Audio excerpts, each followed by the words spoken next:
Welcome বন্ধুরা, আমি কাঁচকি মাছের চচ্চড়ি রান্না করছি।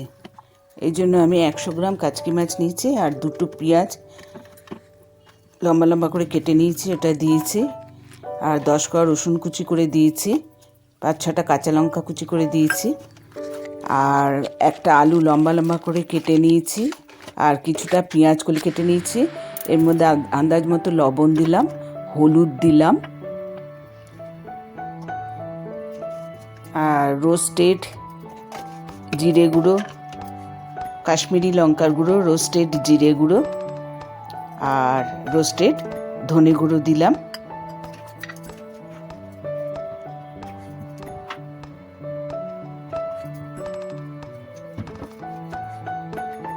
দিয়ে আমি ওর মধ্যে একটু কাঁচা তেল দিলাম আর কড়াইয়ে বসিয়েছি গ্যাস চুলা, ওটাতে আমি মাস্টার্ড অয়েল, দুটোতেই মাস্টার্ড অয়েল দিলাম, সর্ষের তেল দিয়েছি এবং মাছটা, কেচকি মাছটা সব কিছু দিয়ে ভালো করে মাখছি।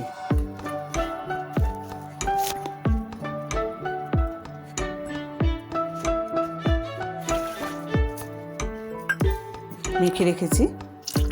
এবার তেলটা বেশি হয়ে গেছিলো এবং তেলটা আর একটু কড়াই থেকে কমিয়ে নিলাম, অতটা তেলে করবো না।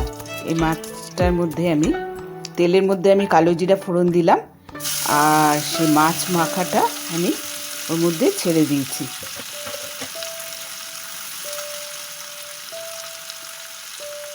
এটা জল ছাড়াই রান্না হবে, এটা খালি এরমভাবেই ভাজা ভাজা মতো রান্না হবে। দেখুন আপনারা এরমভাবে আমি বানাচ্ছি। আপনারা লাইক, সাবস্ক্রাইব, শেয়ার, কমেন্ট করবেন। দেখতে পাচ্ছেন কেমনভাবে বানাচ্ছি। এটা খুবই সহজ পদ্ধতিতে একেবারে মেখে আমি তেলে দিয়ে দিচ্ছি এবং সেটা ভাজা ভাজা মতো হচ্ছে। একটা ছোট টমেটো ওর মধ্যে দিয়ে দিলাম এবং ভালো করে নেড়ে দিচ্ছি। নেড়ে এবার আমি এটা কিছুক্ষণের জন্য ঢেকে দিয়েছি। দেখুন কীরকম ভাজা ভাজা মতো হয়ে গেছে, এতে জল পড়বে না। আপনারা অবশ্যই সাবস্ক্রাইব করবেন, সাবস্ক্রাইব করলে আরও নতুন রান্না আমার দেখতে পারবেন। এর মধ্যে আমি ধনে পাতা কিছুটা দিয়ে দিয়েছি, যদিও সেটা ভিডিওটা বন্ধ হয়ে যাওয়া তো এটা দেখাতে পারিনি, কিন্তু আমি কিছুটা ধনে পাতা লাস্টে দিয়ে দিয়েছি। এই দেখুন আমার হয়ে গেছে তৈরি।